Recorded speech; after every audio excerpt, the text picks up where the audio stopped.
Well, Yes, fine, thanks. just put a mic on you. We're surrounded by lots of books. Are you reading a lot, Martin? Yeah, it's a secret no longer well kept that the writer's life divides into three segments. There's writing, there's that thing called living, and also there's reading. And it's not only for information, but just to keep the words coming in. Words are your fuel. Martin, it's great to meet you. It's 5 minutes, so it's an unusual sort of interview for you. Time starts now. You're one of Britain's most celebrated authors. Did you always want to be a writer from a young age? Well, my theory about that is that everyone wants to be a writer.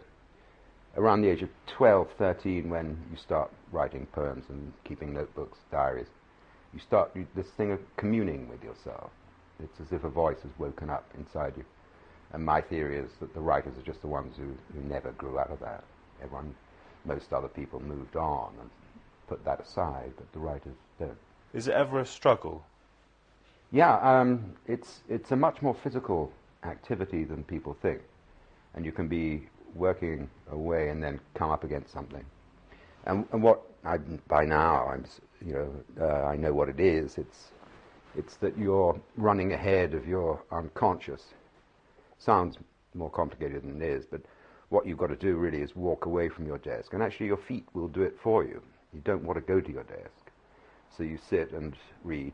Any head bashing?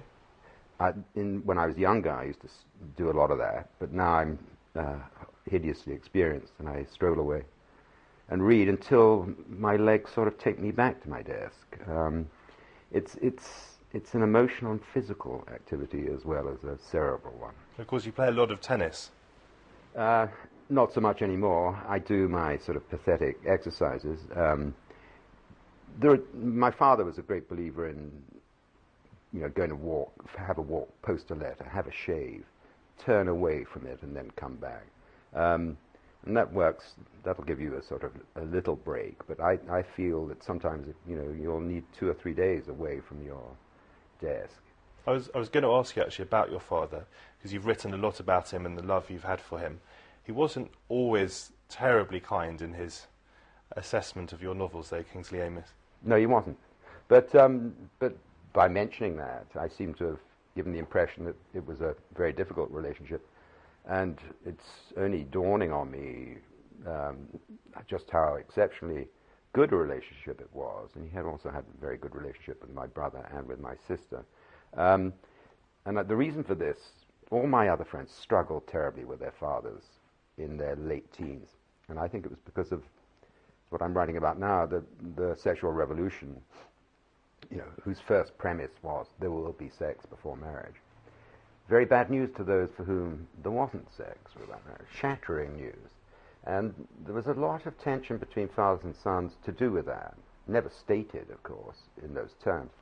But my father had already had that fight with his father and was not going to have it with us. And there was absolutely he was sort of alarmingly permissive, really.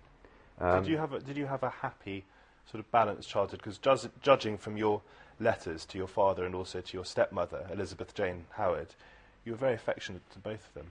Yeah, that was later on, but I mean, I always thought of myself as having had a happy childhood, and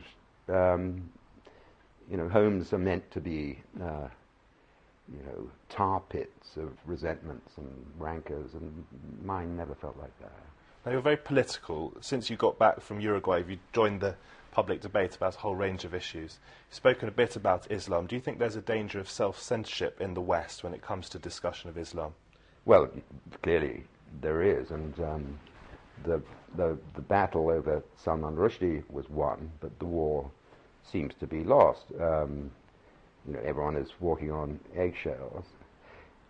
And we should respect that, and I think it was a great shame that the cartoons business, for instance, happened. I mean, once it was out the Danish cartoons. The Danish once it had happened, you had to defend the right to publish it, but you could have, well done without that.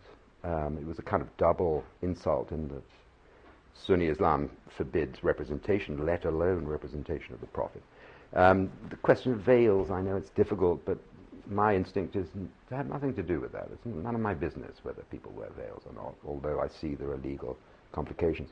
But to step back from it, we can see that that religion, and above all, skin color, strangles all freedom of discussion on this question, that the racist card trumps all the others by a great distance, and we're all very inhibited about it. Just a few seconds ago, 5 seconds ago, how excited are you about the Obama presidency? Ecstatically excited. Time is up. Really nice to meet you.